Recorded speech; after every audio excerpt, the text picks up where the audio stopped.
अपने कंधों पर कपड़ों का बोरा लेकर घाट पर पहुंचता है और बोलता है, अरे भैया, गंगा मैया हमारी कितनी दयालु है।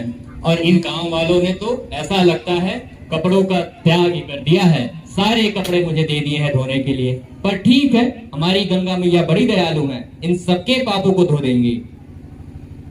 तो इस तरह वह धोबी एक कर नदी में कपड़े धोता है और सारा गंदा पानी ऐसे कर पूरे भारत में अलग अलग विभिन्न जगहों पर हम देख रहे हैं कि हमारे जल को, जो एक जल संसाधन है, उसको हम विनाश के कगार पर लेके जाते जा रहे हैं। उसके बाद आगे देखिए, भूमि प्रदूषण।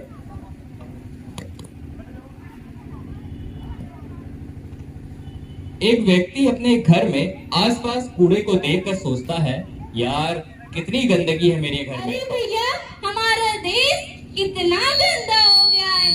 सब लोग ना तो गांधी जी को मानते हैं और ना ही हमारे मोदी जी को मानते हैं। आखिरकार स्वच्छता ही सेवा है, गंदगी जानलेवा है। हर नागरिक का ये सपना स्वच्छ हो संपूर्ण भारत अपना। बापू के सपने को साकार करना है, स्वच्छ भारत के उनके सपने में रंग भरना है। तो इन बड़ी बड़ी आदर्शों वाली बातें कर वो व्यक्ति अपने घर में झाड़ू लगाकर उसको टोकरी में भरकर ले जाकर दरवाजे से बाहर सड़क पर फेंक देता है। तभी दरवाजे पर डाकिया आता है और बोलता है, ये आपके नाम पर खत है किसी भारत का। भारत? कौन भारत? मैं तो किसी भारत को नहीं जानता। वो पत्र खोलता है। पत्र में लिखा है, शायद आप मुझे नहीं जानते, लेकिन मैं आपको बड़ी अच्छी तरह से जानता हूँ। हमारी हर मुलाकात एक याद बनती गई और आपका बड़ा एहसान है मेरे ऊपर। याद है जब वो मिश्रा की बीबी रसोई से बाहर कूड़ा फेंक रही थी तो आपने उसको रोका था। गांधी चौराहे के सामने वाली दीवार पर जब वो थूक रहा था तो आपने उसे डांट के रोका था। ऐसे छोटे छोटे कदमों ने ही मुझे महान बनाया है। मैं शुक्रगुजार हूँ आपका कि आप मेरी इतनी इज्जत करते हैं। मुझे महान बनाने के लिए धन्यवाद। इसके बाद आपके सामने वायु प्रदूषण लेके आ रहे हैं।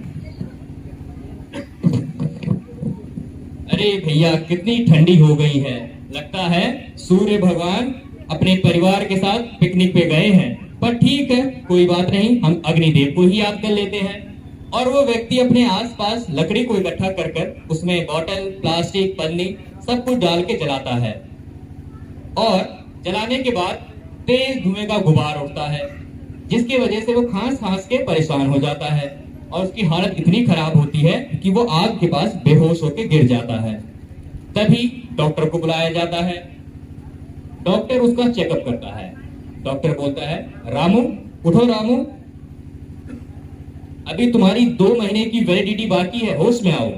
तभी रामू होश में आता है और पूछता है, अरे डॉक्टर साहब, मुझे हुआ क्या है? डॉक्टर बोलता है, ज्यादा कुछ नहीं, बस तुम्हारा फेफड़ा खराब है और कैंसर निकला है। और रामू परेशान हो जाता है और बोलता है, डॉक्टर साहब, मैंने तो कभी गलत काम नहीं किया, न मैंने सिगरेट पिया, न दारू पिया। नहीं नहीं रामू, डॉक्टर बोलता है, ये तुम्हारे उसके कारण नहीं हुआ है। ये जो तुमने अग्निदेव को याद किया है, हर दिन तुम अग्निदेव को याद करते हो, धुआं फैलाते हो, ये उसी का ही परिणाम है। पर चलो ठीक है, ये लो अपनी रिपोर्ट और कुछ दिन अपनी जिंदगी के और याद कर लो। और हाँ, अग्निदेव को याद करना मत भूलना।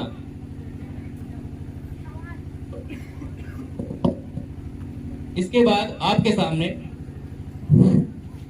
हमारे समाज की एक सबसे बड़ी परेशानी के सामने आ रही है, जो हर युवा उसके चंगुल में फंसता जा रहा है, ड्रिंकिंग एंड स्मोकिंग। एक पिता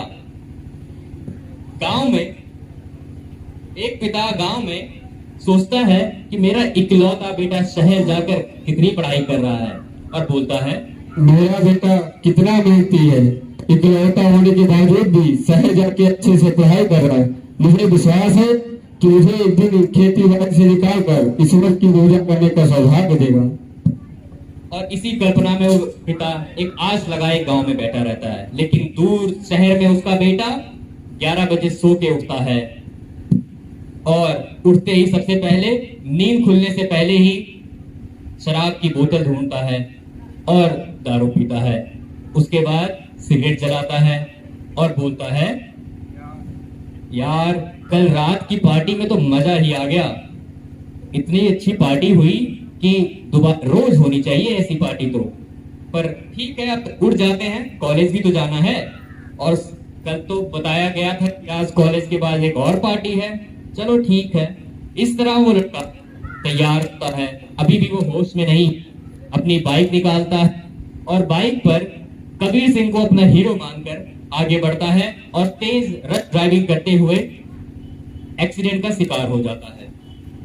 और इस तरह उसकी जीवन की कहानी यही खत्म हो जाती है। और उसका जो पिता है वो आस में अपना गांव में बैठा आस लगाए बैठा हुआ है और उसका सपना उसको पता भी नहीं कि टूट गया है। तो इस प्रकार जो दारू की समस्या है या फिर आप ड्रिंकिंग एंड स्मोकिंग कहते हैं, ये समस्याएं हमारे समाज को खोखला करती जा रही हैं। इसके बाद आपके सामने लेके आ रहे हैं ईव टीजिंग। कहा जाता है कि स्त्री, लड़की या बेटी, उनको हम माँ का दर्जा देते हैं और वही हमारी जननी है, लेकिन हम उनके साथ व्यवहार कैसा करते हैं, उनको हम क्या मान सम्मान, क्या इज्जत देते हैं, उसी को लेकर आपके सामने ये बच्चे आ रहे हैं। जोरदार ताली बजाइए इनके लिए। हेलो मैडम, कहाँ चली सुबह सुबह? इन नाजुक कदमों को जमीन पे ना रखो और हमारी बाइक पे बैठ जाओ। Train train, what is your mobile number? करो क्या डायल नंबर? बदतमीज कहीं के। आपने फोन किया था? जी मैम, मैम ये बोल रहा था कि बाइक पे बैठो। ये नहीं मैडम। जी मैम ये नंबर मांग रहा था। नंबर चाहिए बैंक? नहीं मैम, नहीं, माफ कर दीजिए। एक नंबर। और तुझे बहुत तेरे पास गाड़ियां आ गई हैं। नहीं मैडम जी, ये तो गाड़ी लिख है। लिख लिख एक नंबर। एक नंबर। तू सीटी बजाएगा? तू सीटी बजाएगा? ना मैम ना, सॉरी मैम। लिख लिख दो नंबर। तेरा नंबर क्या है? एक और तेरा? एक और तेरा क्या है? दो। अब किस पे कॉल करोगे? 112। और कौन आएगी? पुलिस। और क्या करेगी? मारेगी। हवलदार इनको उठाइए और आप इनकी रिपोर्ट बनाइए और इनके माँ बाप को बुलाइए और उनको बताइए कि वो इनका कितना नाम रोशन कर रहे हैं। अब आप लोग जाइए। साहब साहब कुछ ले लो, साहब। तो इस तरह आपने देखा कि सही समय पर सही कदम उठाने पर हमारा समाज हमारी मदद करता है, लेकिन अपनी आवाज दबाए रखने पर हमारे अपने भी अपना साथ नहीं देते।